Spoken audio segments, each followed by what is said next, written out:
Welcome to Montage of Singapore Season 2, and I'm very happy to introduce to you the episode which is Namaste Singapore, Indian Expats and National Integration.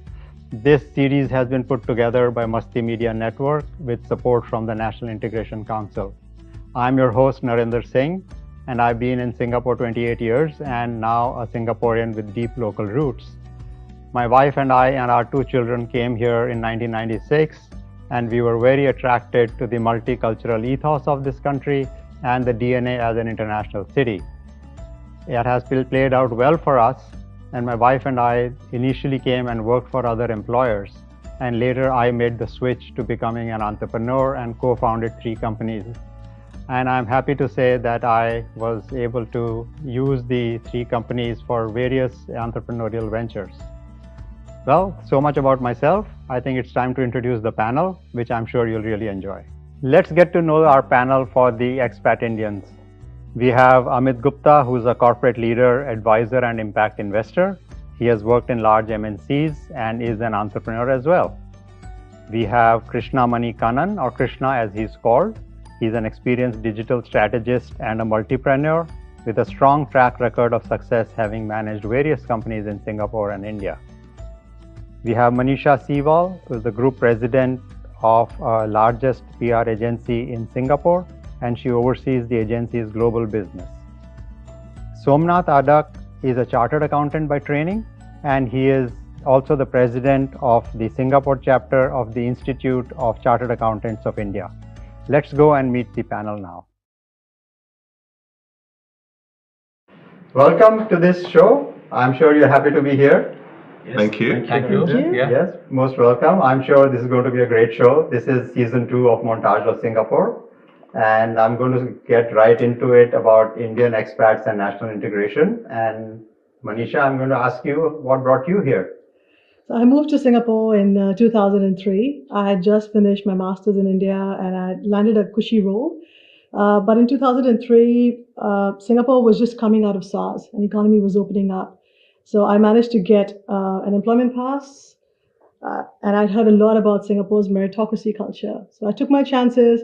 I came here as a junior staff and worked my way up for the next 20 years to land up in a C-suite role eventually. Oh, and to have given up a cushy job and come here at that stage is really great. I took a risk and it's paid off really well. Very well. Krishna, I know your story is quite different. Yeah. Why don't you share how you came here, what brought you here? I came here 2006. I am from small town from South India. My childhood dream is to come to Singapore, work here, and then stay here for long. So I was working in IBM Bangalore previously. I quit my job there. I got a good opportunity in one of the private bank in Singapore. Okay, that's really nice. Yeah. And Somnath, how about you? Sure. So when I moved into Singapore, it was 2017. So I was offered a CFO role, the C-suite role. And that's what attracted me. So it was a listed company in Singapore. Singapore as a country, most of us want to come and work in, live in. So that's what attracted me to Singapore. Oh, very nice. And how about you, Amit? You've been in many countries, I believe. Yeah, so I kind of feel like I've been a career expat. I grew up in the UK and then I went to boarding school in India. I was an expat kid because my parents used to live in the UK. And then most of my adult life, working life, and education has been in New Zealand and now Singapore. I moved here about 16 years ago, and I was the MD for an American company based out of New Zealand. Got an opportunity to come run the region, move up here as regional vice president, and I thought, great opportunity. We had twin boys who were an year old. So here we were, my wife, my twin boys, a 40-foot container, and a whole bunch of baby formula. We moved here thinking we'd be here for 3 or 4 years, but we never looked back. This is home for us now. So are you now an Indian Kiwi or a Kiwi Indian? Depends where I'm being asked that question. Okay. And depends who's playing the cricket. Okay. Well, but now you've been in Singapore for a long time. Yes. Okay. So I like to think of myself, and certainly, if you ask that question to my kids, my boys, if you ask them where's home for you, they'll say Singapore. But nice. when you dig deeper, then they will come up with Kiwis and Indians, and again depends on who they're talking to. And that's true for my children as well. They are older than yours, but for me as well, when I came here, my children were very young, and for them, Singapore is home, and they respond most to that than any other place in the world. Yeah. Krishna, I'm going to switch to you real quick and share with us how it played out for you. Maybe more and on the entrepreneurial side as well, because the new term I learned from you that you're a multipreneur. So share with the audience what that means. As a typical middle class person, like usually people will not encourage you to become a businessman initially. So they ask me to work somewhere, make sure that you are comfortable in your life, learn new things. So I'm working with various banks. In Singapore is a global hub for fintech. So I got opportunity to work with various banks, and so after settling down from learning a lot of experience, I started my journey as an entrepreneur. My first thing was a restaurant, F&B, and my wife is handling those. And after that, I started my food delivery platform, long distance food delivery platform. It's an untapped market. I noticed in 2019. So I got a good partner here. So we started that food long distance logistics platform here. So you have what I would call a transition from being an employee to an entrepreneur. Yes. Okay. And you found the Singapore ecosystem friendly for entrepreneurship? Of course, because Singapore government supports a lot of startups and even innovative ideas, and with the help of government support, we managed to do successfully for past 4 years. Okay. Amit, I'm going to switch to you on the entrepreneurship side. And I know that you have been the past president of the Indus Entrepreneur in Singapore, and you're also now the global chair of the Indus Entrepreneur out of the US. So what is the entrepreneurial setup here, and how has that helped people from not just Indian expats, but others transition to being entrepreneurs? Well, I can tell you from my own example. I mean, I came here as a corporate leader. And by the way, I was an early entrepreneur. I exited my company and then went into corporate. So once I came to Singapore, I saw the environment here, access to market, access to capital, access to good talent. One thing led to another, and eventually I decided to be an entrepreneur again. So, I run a few ventures. I run a blended finance fund as well. I co-chair it. And I think Singapore has all the right ingredients for entrepreneurship. We've got an excellent talent pool base. And, if you look at even Silicon Valley, the reason Silicon Valley became what it was because it was a great place to live. It was a very conducive environment with all the right ingredients. And I think Singapore has all of that. Manisha, I'm going to switch to you, and please share with us your startup experience. So I'd spent around 15 years in multinationals in Singapore. So moved from Aviva, HSBC, the big brands. And then an opportunity came to join a Singapore startup, which has just raised Series A funding. This startup was called Caro, and I was tasked to be their chief marketing officer. At that time, Caro was only in one country pretty much, which is in Singapore, with grand plans to expand in Southeast Asia. So as employee number 30-ish, I joined the startup. I took a huge plunge into the startup world, and then we grew the company from Series B to Series C, and then eventually right now it is a unicorn. And it is Southeast Asia's largest and the biggest car line-owned marketplace. You must feel very proud of what you did for that. I'm very proud of it. Yeah, when I joined, like I said, we were just barely 30, 40 people, and now it's close to 3,000 people. Really? Wow. Yes, and it's a Singaporean company. So very, very proud of that. And all these jobs are based out of Singapore? Some are, but we have to expand overseas. So we moved to Malaysia, Indonesia, Thailand, and eventually even into Taiwan and Japan. Oh, that's very inspiring. Yes. I'm Somnath going to look to you. Sure. And you share your experience, particularly in the corporate life. Yep. So I mentioned about the CFO role, right? Yeah. It looks very glamorous from the outside, but I can tell you that the grass was not that green, right? So I wanted to change the capital structure of the company to bring in more equity funds and repay down the debt, because there's interest cost and other things. So I wanted to save some interest cost for the company. So I wanted to raise this money on the stock exchange. And that was about December 2019. And we all know what happened after that. Yeah. COVID-19, the unprecedented times. So it was all shut down, locked down, and we were all virtual. But I think, I'll give the credit to the Singapore systems, the processes, the flexibility, and the adaptability, the agility to move to the new norm. I mean, we didn't realize it. It was just on calls and Zooms, and we managed to raise the entire 45 million, repay down the loan, and saved so much of interest costs, especially in the last 2 years where the interest was so high. And you raised a big amount of money. It was about $46 million. And you did it on Zoom? It was all on Zoom. We never met each other. Yeah. Well, I have an interesting aside to that I was planning to exit or to get my company acquired by someone in the US, and that was also in 2020. And we sold the company literally on Zoom. Yes. And if I were to meet the acquirers, I don't think I would recognize them. I may recognize their voices. I think Zoom has taught us a lot. Yeah. I mean, yeah, COVID-19 has taught us a lot. Well, one of the things that I have noticed, both from my own career and from so many other people that I talk to, especially first-time entrepreneurs, that most of us come from salaried backgrounds. Our parents were in sort of government jobs or corporate jobs, and then we made the transition. And I think Singapore is really a good place where you can make that transition because of the supportive ecosystem that you mentioned. I think, Krishna, you were about to say something. Yeah, even I've had some things. Even the COVID helped us to get a lot of big grants to our platform. Okay. Right, we just started in Jan 2020, and by March, April, circuit breaker, and we were the only one doing long distance delivery. So we were able to support with the help of government also with the structure and everything. So that's when I had something on So you were able to keep the deliveries going Yes. to whether it was businesses or individuals Yes. during COVID, during peak, Yeah. when there were big lockdowns. Yes, correct.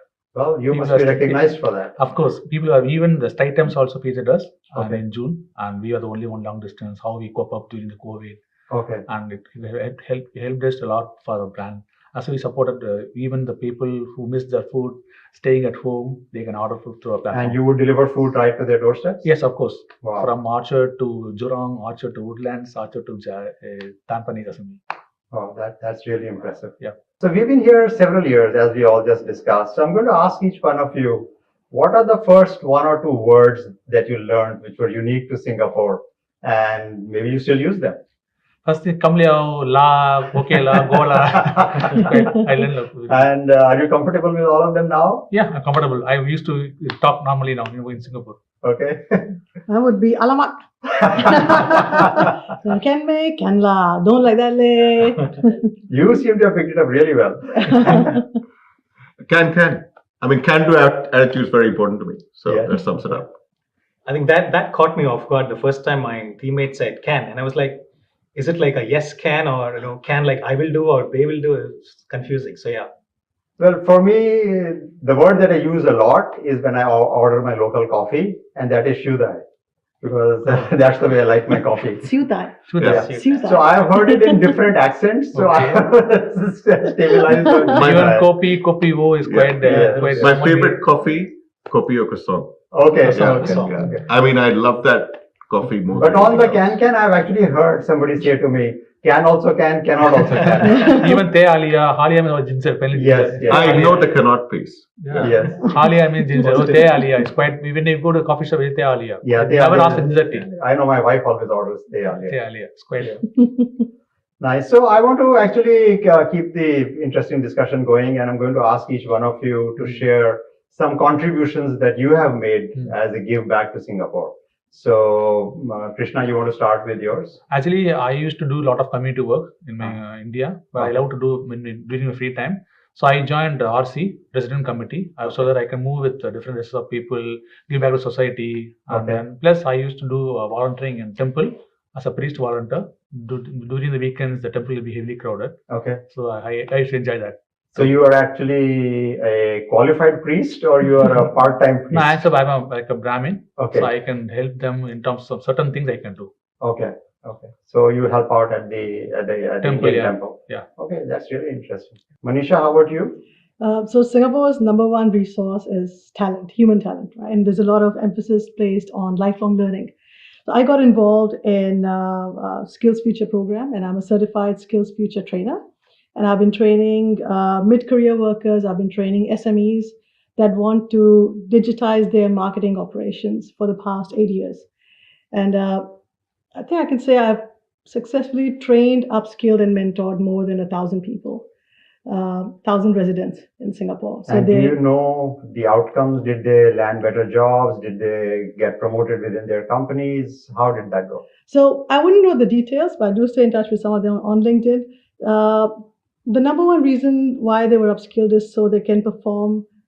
They can be upskilled either into a different role, or they might be in an operations function right now at an SME, but they can lend their expertise into running digital marketing campaigns. And this became very important, especially because of COVID. Because SMEs that were relying on just hard copy pamphlets to do their marketing efforts couldn't do that anymore. So by teaching them online how to do digital marketing, how to run Facebook ads, Instagram ads, Google ads, they were able to still grow their business, capture the market, keep the operations and the business running. And at the same time, they were upskilled. So in the future, they will have employability. So it's not just SMEs that I train, but also mid-career workers, probably somewhere in their 40s, because the skill that they were initially trained for is probably not required anymore because of automation or digitalization. So they can pivot into a new career. So it must be a huge help to their organizations in addition to their personal growth. That's yes. Yeah, right. Very good. Somnath, how about you? How have things been? I can share a professional contribution. So I'm a chartered accountant, as you know, and I also chair the Chartered Accountants of India Association in Singapore. So I leveraged that position and I organized an international conference last year in August in Singapore. There were about 300 delegates, so 50 local Singaporean people and 250 traveled from about 10 countries to Singapore. The entire conference was on insolvency resolution. It is more like a topic that Singapore is anyway hub on and would like to be more stronger. But I think I would like to focus more on the contribution. So the entire budget of the conference was about $500,000. And then the people who traveled into Singapore, they would have spent another $500,000. So, straight away $1 million spent on Singapore businesses, Singapore people, service providers, etc. And what is more interesting is that those conversations in the conference, the networking in the conference, they will bring more businesses to the Singapore lawyers, the law firms. So I think that was very interesting to host.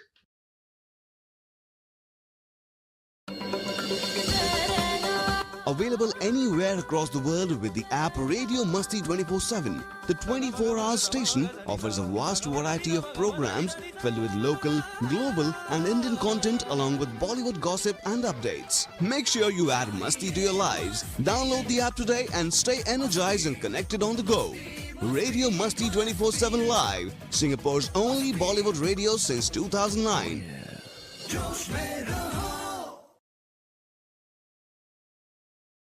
So Somnath, what you're describing really fits beautifully with Singapore's own strategy of being a hub, and you're making it the hub for insolvency. So I think that's a huge contribution. Absolutely. Yeah. And Amit, how about you? What would you think of some of the bigger contributions you have made, either in corporate or entrepreneurial? So look, I'm sure we do a lot of things consciously and subconsciously, but I think the one that I do very consciously is, again, very close to my heart, and that's entrepreneurship. Hence the reason I'm probably the global chair for TIE, because I love the concept of entrepreneurship because it's good for the world. It finds innovative solutions for some of the biggest challenges we have. And my view is that Singapore has the opportunity to create that impact. And we have exceptional local talent pool. We've got some of the best universities, we've got great research, we've got capital, proximity to the growth markets. And to me, my focus has always been, can I support entrepreneurs and founders in their journey, Singaporean entrepreneurs and founders, whether through mentoring, helping connect them with opportunities, and of course, doing angel investments as well.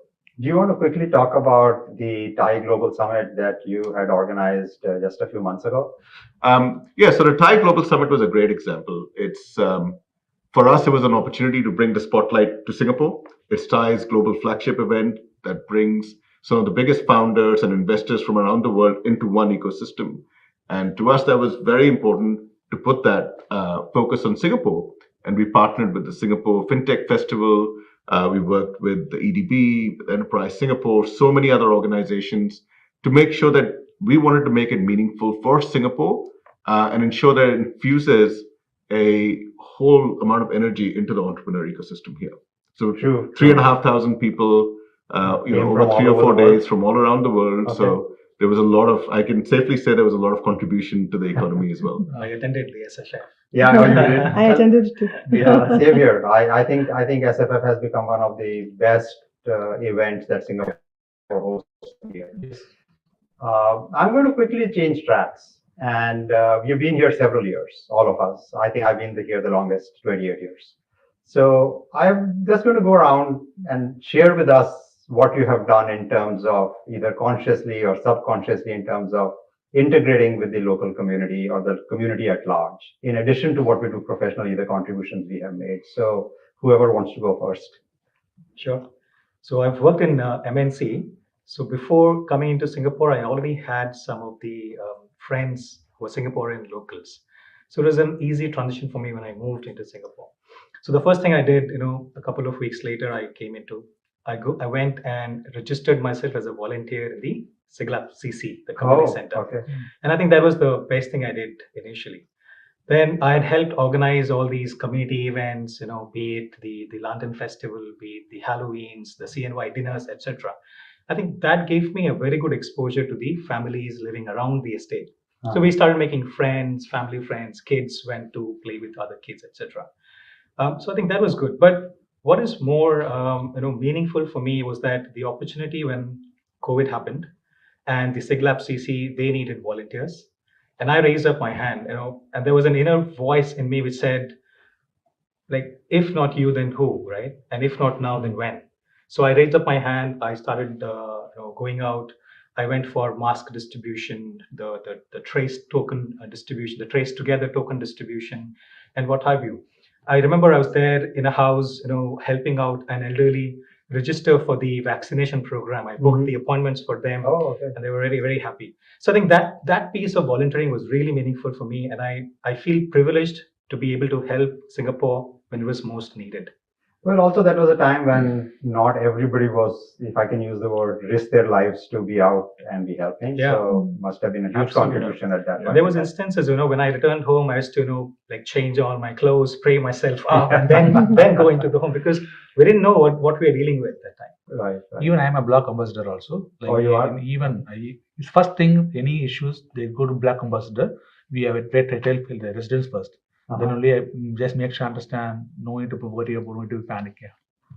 So Manisha, share with us some of the challenges that you might have faced during integration.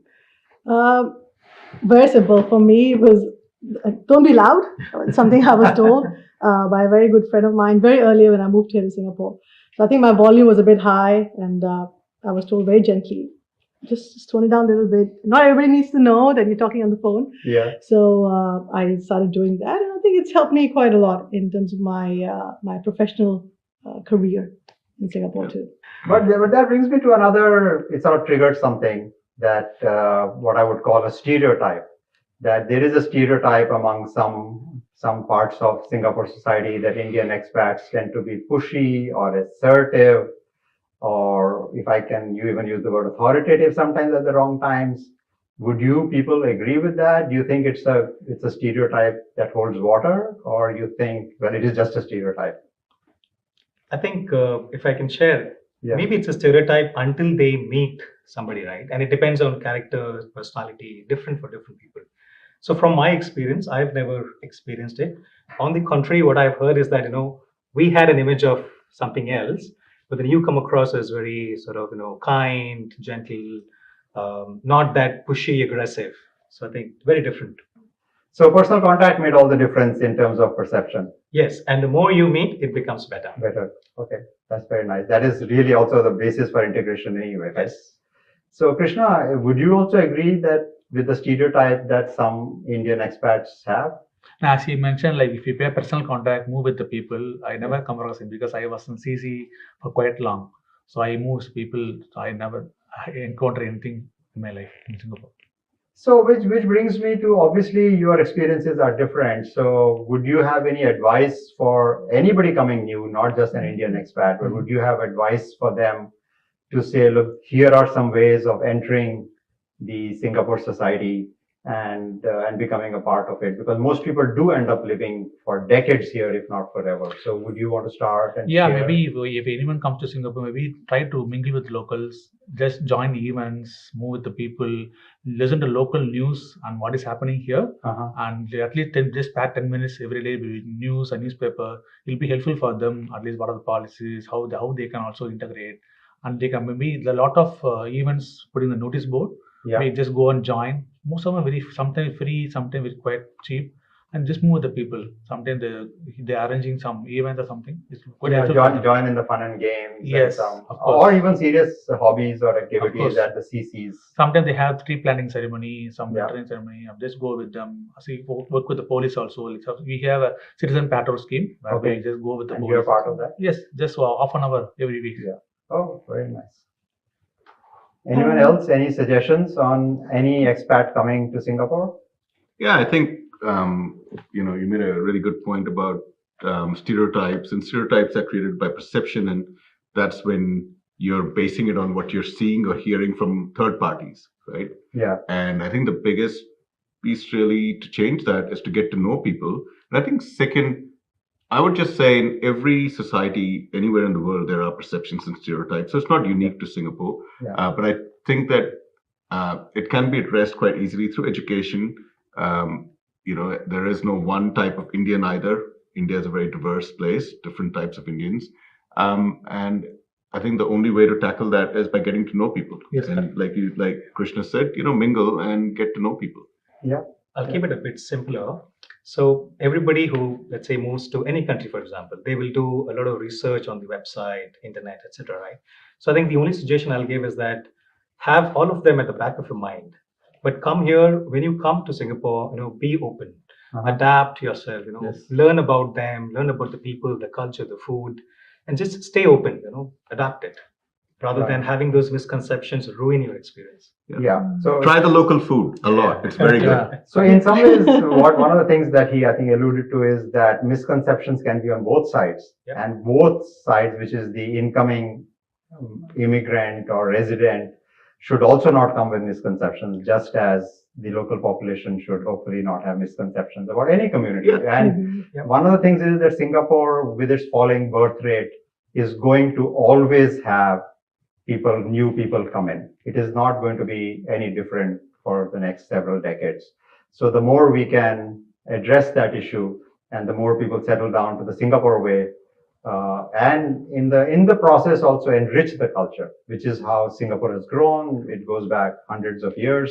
So I do think that is something that will do Singapore good as much as it will do the new residents good as well. Yeah. Can I just add to what you said? I know you talk about food. I know you like Singaporean food quite a lot, all of us. But another way to integrate it, yes, food is fantastic, but eat too much, put on weight, right? So, so think of the things that you like. I mean, Singapore is one of the healthiest nations in the world. Yeah. If you like running, look for a running interest group in your neighborhood. If you Yeah. like badminton, like I do, look for a badminton interest group. And that's a great way to integrate because you get down to maybe a nearest CC. Yeah. You can pick up a sport. Maybe after sport, you can go and makan together. Have a kopi together, and then that's how the conversation starts. Even Yeah. recently, also my new neighbor, she's going to occupy in the same floor, and she came to your house. We are going through a renovation of 3 days. Please bear us down. She Uh-huh. gave some gift, Oh. biscuit gift. We go shop. Please, maybe we're going to occupy the house. Maybe after 1 month down the line. Please bear with the sound. Just say hi.